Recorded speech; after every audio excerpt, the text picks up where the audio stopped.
Let me explain why I'm talking about what I'm talking about. So, in 2022, before 2022, right?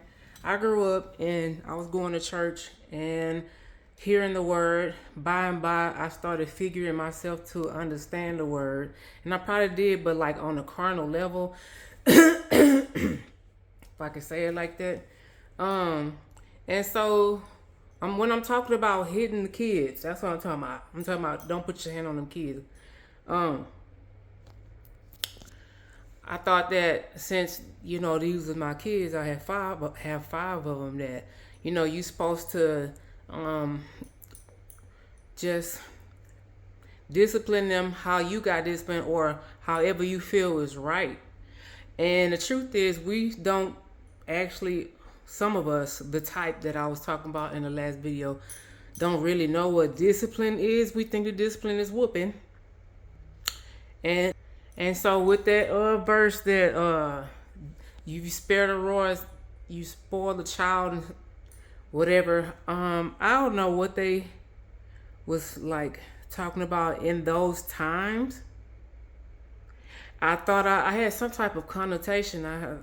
Thought I did, but God proved otherwise in the fact that when I went too far whooping my child, I went to jail. And that's what you're going to do. Save you hear what the voice of the Lord is saying to you. And I'm only talking about the type. I ain't talking about some of y'all. If you don't feel a witness in your spirit to what I'm saying, don't even worry about it. So spare the rod, spoil the child. I thought I knew what I was doing, whooping my kids, in order to make them learn.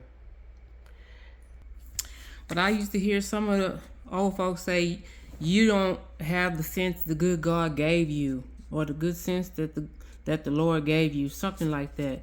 And I never understood that until I read this book called Think and Grow Rich, where they explain that if you are, not in these words, but if you, I'm talking about single mothers, are in a position in life to where all of your basic needs are not met, and then your body is not getting all the nutrients it needs, so you're not getting all the basic needs. Some of us be in shelters, some of us don't have the right nutrition because we in shelters. You might have a type of beast raging in you, or maybe it's called the beast of lust or whatever, because you choosing not to have sex right now, even though that's one of the basic hungers that the Lord put in us. I'm not saying go out and do it just willy-nilly, but I'm saying then you don't have money. All of that and all that, you thinking about all that and all that just playing in the background, that will cause a beast to form in you. And then it blocks you. You not having all of that lack of those things that you need will block off oxytocin, or the love hormone. I even say the nurturing hormone. And when the flow of love, when love is not flowing, the opposite of love is flowing. Fear. All of that fear is going to cause you to basically become a beast of sorts. So for me, add that beast, because I had nothing at that time, and fear that I was losing what little I did have, and that I wasn't going to have what I needed when I needed, not realizing that I might have been in want, but I don't think at that time I was in really in lack of the things that I thought I was lacking. I don't know what I was just saying, but when you don't have all the basic necessities that you need, and then you don't have the nutrients, you're not eating the nutrients that your brain needs to function well, so that there's well-being throughout, then you make wrong, you develop a faulty belief system, and then you make wrong decisions. And then when you don't have wisdom, and then the knowledge that you have just because you read something one time, you think that you got it. You ain't got to read it no more. And you just, because you read it, you got it. When basically, okay, you make wrong, you can make wrong decisions. You could commit bad actions and have bad behavior thinking that you're doing the right thing, or thinking that you're doing the right thing, and also thinking that you're not doing nothing wrong. So when I say that right there, I'm talking about this verse of the Bible, because during all of that, in my homelessness, or about to be homeless, my jobless, homeless, no transportation, in a place where there was no public transportation, no control, just getting out of a divorce. So if I got out of a divorce, I was married, and in the marriage I was having sex frequently, and then I just cut that short. So I had all these withdrawal symptoms and these emotions, and then the anger of why I was divorced, and the fear of what I was supposed to do with 5 children. Somebody knocking, hold on.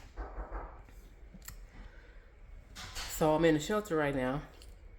That's one of the things that happens when you're in the shelter. People just walk in.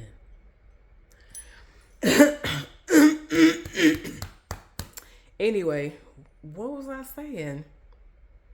Whatever. Okay, so all of that, and thinking I was alone. This is a huge part. Thinking that I was alone in all of that and had no help in all of that. Not knowing my father, not knowing whose I was, who I was, what I am, the power that's in me, the power of my subconscious mind, not knowing none of that, not having a hold on none of that knowledge or wisdom. I thought I was alone, and I was in fear. And all of that, all of them ingredients caused me to become a beast, and I didn't know it. So end up trying to control how my children came out, not wanting to be like that person, and not realizing what type of person I was. Because I now don't want them to be like I was then.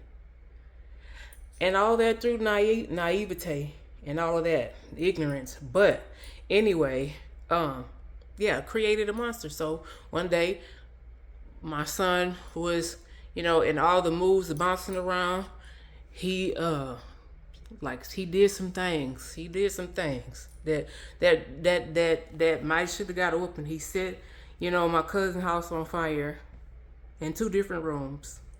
So that means 2 times, and a lot of other stuff. But when I whooped him, the monster, the beast, first of all, I heard the voice of the Lord, because you go hear him.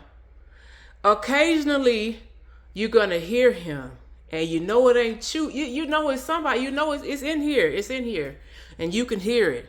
And it ain't you, because you doing what you thought you're supposed to do, or what you want to do, whooping the child. I heard the voice clear say stop. But I thought I was keeping him with this whooping from making bad decisions later in life until he was grown. And because it was a lot of stuff, and it was a lot of ways that I didn't want him to be that came from his daddy. So I had to leave because the daddy was sleeping with the cousin. And I didn't want him to have that on him. So I thought this one whooping was going to take care of all of that. So while I'm whooping, and then I heard the voice of the Lord. And I didn't know. I knew it wasn't my voice. But I didn't hearken. And then after I didn't hearken, I think I heard it again louder. Didn't hearken. I went to jail. I went too far. I went to jail. I lost my children. It was illegal for me to even talk to my children. It was illegal for me to be around. If I would have went around any of my children, I would have went to jail. And this is after I went to jail and got out of jail, before they even gave me any sentence. It was illegal. If I would have been around my children, I would have went back to jail. Bail would have been revoked, whatever you call that. And by the grace of God, my mama got me out. But anyway, so that's what happened when you have all of that going on and you don't recognize the voice of God, you don't hearken to the voice of God, bad things happen. And like I said, this is my point. I thought I was doing something right because it says spare the rod and spoil the child. But in another place it says, don't you know that you yourselves are God's temple and that God's Spirit lives in you? If anyone destroys God's temple, God will destroy him. For God's temple is sacred, and you are that temple. 1 Corinthians 3:16 through 17 for your consideration. I'm going to read it again. Don't you know that you yourselves are God's temple? And then we always, you know what I'm saying? Oh, my temple, my body is the temple. We hear that a lot. People say that a lot. My body is the temple, so I don't eat pork. That's what I hear. That's what I hear bunches of black people saying. My body is the temple. I don't eat pork. I don't eat pork. They be saying that. They be smoking on cigarettes. They be smoking on weed. They be drinking. I don't eat that pork. We ain't supposed to eat that pork. It be saying that in the Bible. Blah blah blah blah blah. Okay, body is the temple. God's temple. Say that. But it says God's Spirit lives in you. Remember I was telling you about how it's God's Spirit that's in that child in the last video? Keep your hands off of that child. Okay. Spare the rod, spoil the child. You can let whatever. You better get some understanding before you do all these things you think you in the right. Okay. God's Spirit lives in you. If anyone destroys God's temple, God will destroy him. Anyone. And you are that temple. The God's temple is sacred, and you are that temple. So if anyone destroys that temple, God will destroy him. Now I'm talking to us. I'm talking to that kind that I was talking about in the last video. If you need to watch it, go ahead and watch it. But now I'm talking to the kind. Yeah. Your body is the temple. Your body is God's temple. So is your child's. If in the word, that same word, I could take you to the Corinthians so you can see, because I'm reading this book called Relational Holiness. How to be holy in a relationship. Relational holiness is a thing.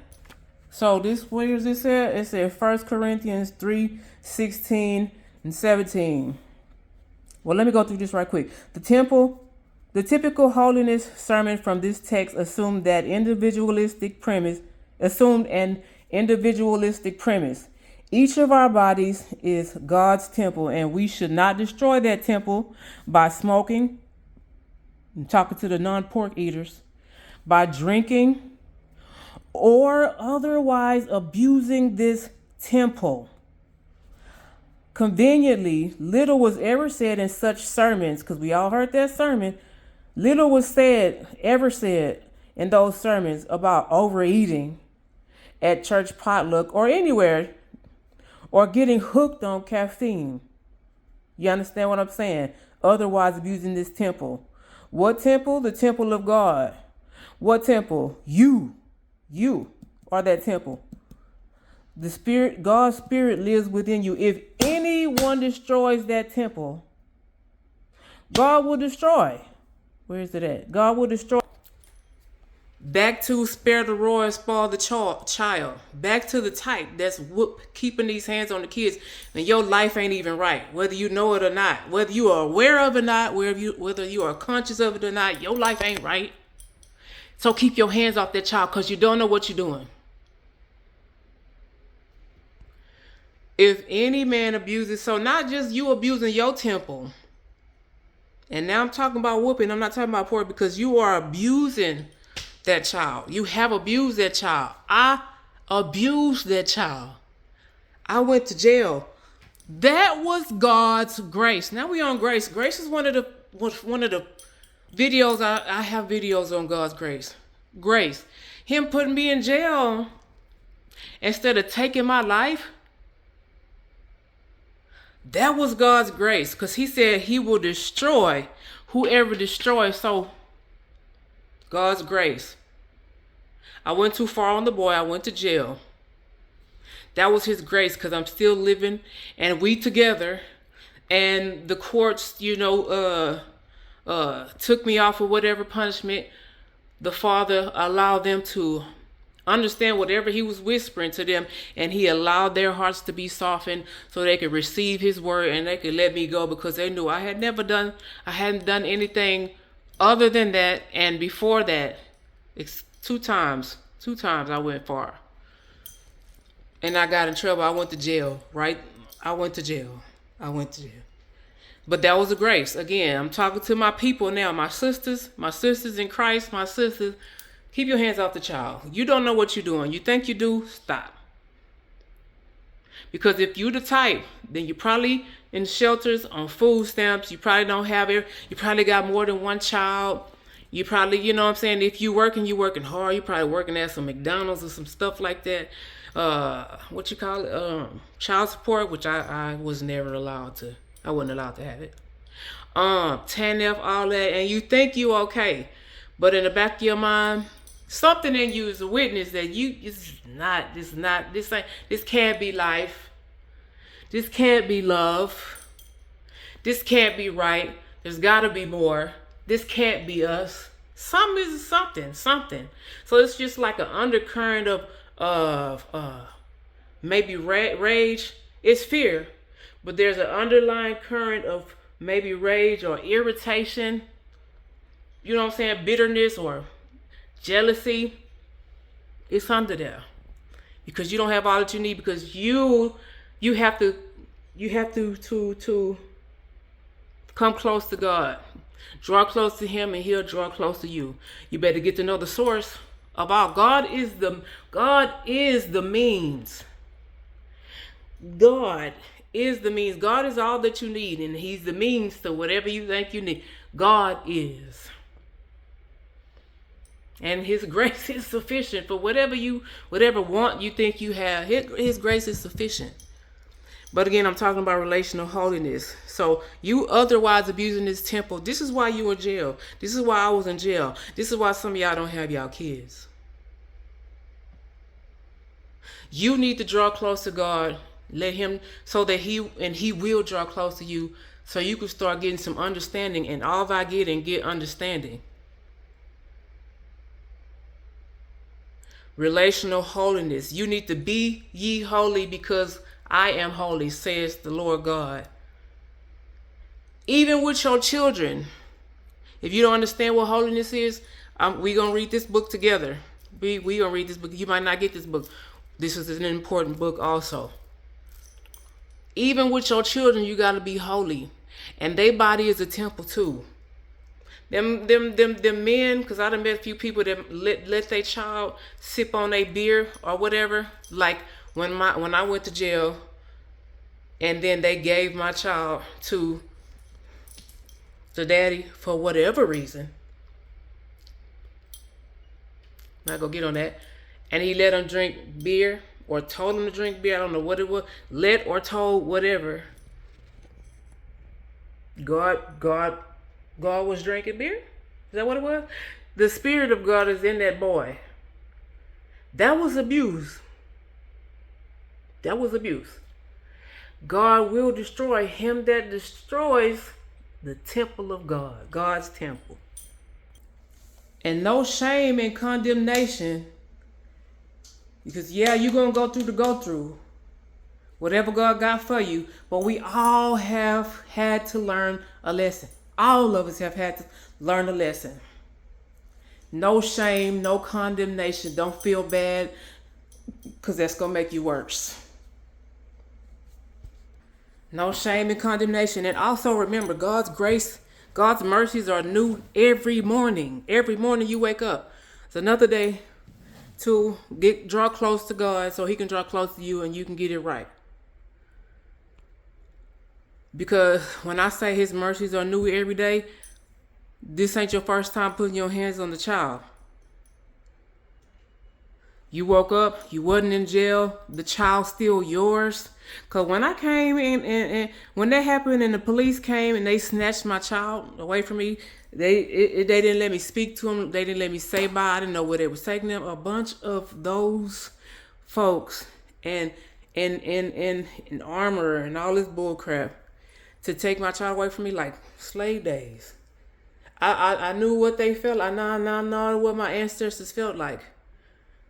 What the ancestors felt like. Snatch the child away from you. Your mercy's new if you still got your child with you. The God in that child, he's waiting on you to get it right. The whole of creation just yearns for us to get it right. Be in dominion. Get it right.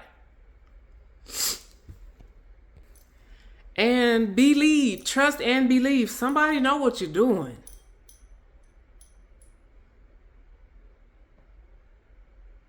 Somebody know what you're doing. It's them and their prayers that's helping to usher, I can say this right, helping to usher God's grace into your life. Let me see if I can show you.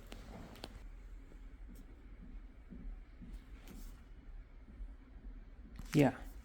Social grace. God's loving, active, healing presence mediated and flowing through others to us and through us to others. This is me wanting you to feel his healing grace, his active healing presence to heal you, because he gonna destroy you. You keep messing with his child. You putting your hands on him. Okay. Anyway, although the graces of God depend on his mere bounty, it's God's grace, yet is he pleased generally to attach them to the prayers, the instructions, and the holiness of those with whom we are. I'm with you right now, and I'm reading you instructions from the book, and I'm giving you wisdom, and I'm sharing my experience so that you may have knowledge and begin to walk in the way which is right. I'm telling you, we can stop this culture of kids in CPS. We can stop this culture of kids having to stay with their grandma and grandmas having to become mothers again. We can stop this culture of people killing their kids. And some of them might have been by accident. You went too far. But you can stop. Because if you go on the street and you pissed off and you hit any one person, you going to jail. You better respect your child just like you must respect others. People that be putting their hands on people, they end up going to jail. Save God's grace and God's mercy. What did we say grace was in the other video? Grace is God giving you something that you don't deserve. What is mercy? Mercy is God not giving you something that you do deserve. Punishment, death. And not just death, physical death, like leaving the life. Death of relationships, you and your child. Death of relationships, you and your brother, you and your sister, you and your daughter, whatever. I'm going far because my mind's starting to go to other places and I want to talk about other things, but time for that will come. Let me stay on the course because this is what was in my spirit. This is what the spirit was leading me to give you. Read this again. Although the graces of God, grace, giving you something you don't deserve, more time with your child, a chance to get it right. A chance to get right with God. And then you could be right relationally. With his help. Every day. Okay. Depend on his mere bounty. Yet is he pleased generally to attach them. Attach what? His graces. He attaches them to the prayers of the people that we with. He attaches his grace to the instructions. You not just the instructions, you're going to have to take heed of the instructions. You don't know always that people praying for you. But when the prayers come give you instructions, because that right there, them wanting to tell you such things, that come from God. That's not just some people trying to make you stop putting your hands on somebody. That's come from the grace of God and other people, the love, the relational holiness of others, which is just God, is God. And the holiness of the love of those with whom we are. God's love. We trying to express God's love here. By strong, though invisible attractions, he draws some souls through their intercourse with others. Draw near unto him. He gonna draw near unto you. So what was my intention today? To get you to understand, to help you to understand the grace on your life, the grace on your child's life, just by y'all still being together today. Because that could be taken away at any moment. And you don't want to give nobody no reason. Keep your hand off the child. My intention was to cause you to see through, or to realize, to hear through me and this book called Relational Holiness and the Bible in Corinthians. What was that? Oh, I didn't even read y'all that. I think I did. I read it in a different one. But know you not that ye are the temple of God and that the Spirit of God dwelleth in you. Yeah. Okay. That the grace is new, the mercy, but the grace can run out. I used to hear this all the time. When the grace run out, you gonna know. You know how you gonna know? You might accidentally kill. I know people who have killed their child, or their boyfriend, they new boyfriend have killed their child, putting their hands on the child.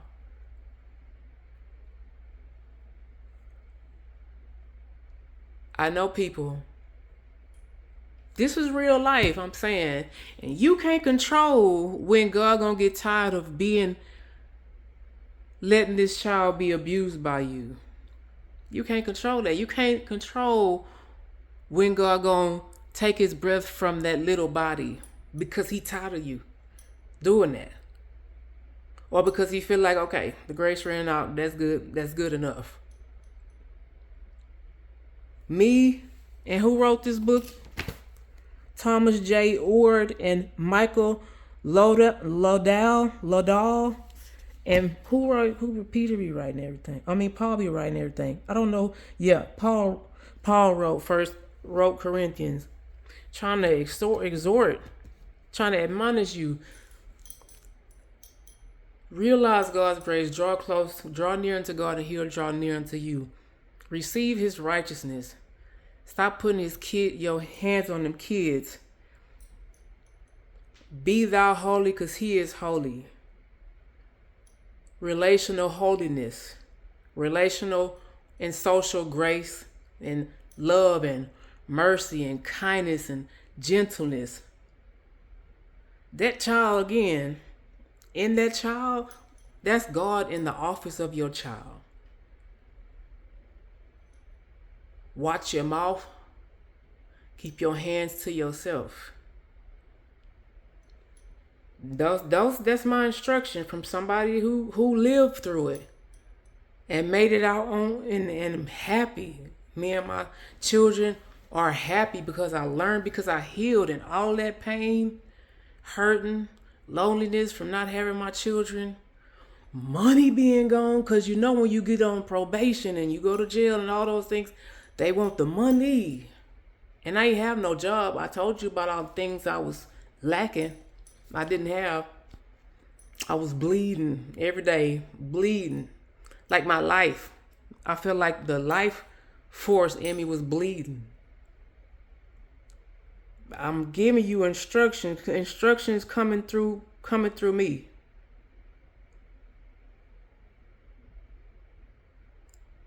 and Paul, the voice of the Lord. You could hear it. If you could hear it, hearken. Them was your instruction. That's God's grace. That's the grace. That's his grace. He extended to you. Keep your hands off the child. That's all I got today. Man, I love you. My sisters, I love you. I am you. I'm them children too. Nah, my mama didn't do me like that. Where I get that from, that's another video. Because all that rage and all that don't always be yours. You sleeping with these people, you're not married to them, and God didn't tell you to be married to them. You sleep with them, you picking up extra. I'm gonna use the word that I'm gonna go there. You're picking up extra spirits, don't belong to you, but they wreaking havoc because they got access, because you gave them access and now it's legal. And those things take over sometime. The tide come in, sometimes you realize what's going on, and the tide go out and you out of there and something else is operating. That's another day. That's another day. That's another day. So anyway, look, I love y'all. And any child that's listening to this, please, this is your instructions too, because sometimes we grow up and we repeat. You know what I'm saying? They be saying, talking about family generational curses and all that. We repeat stuff, thinking it's tradition and all of that. No, let's realize some generational blessings, some righteousness. All right. I hope what I said you understood. Me asked Holy Ghost, Holy Spirit to come in and rectify anything that I said that was like out of order or not understandable, and to be whatever it was that was missing, and to minister to you.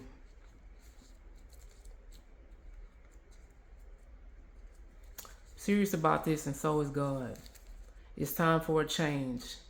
Yeah, you know, we used to whoop the kids and just go hard, and people, I didn't hurt people because they kids out and all that.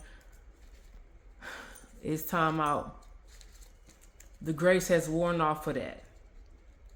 Don't think it can't be you. Where these children is, you know, God is taking his breath away so they can, you know what I'm saying, go home. He can collect his spirit from them. And then if you do live, or if y'all do live, the relationship is messed up. You're going to be in the child's place if you keep living, and you're going to need help. And the people that should be there to help you, which is your kids, what you doing to them right now? You can't control, like I said in the other video, you can't control when they remember, how they remember, whatever their perception was and what it meant to them about, you know, whatever you did. So just quit. And you can control yourself. You can control yourself. You'll do it if you was in church or in jail. All right. Just always act like you on camera. And the watchers, the angels, the messengers, gonna run tell that. Like Martin Lawrence. Because that's really what it is. He watching. Them eyes behind that baby's eyes, he watching you. All right, y'all.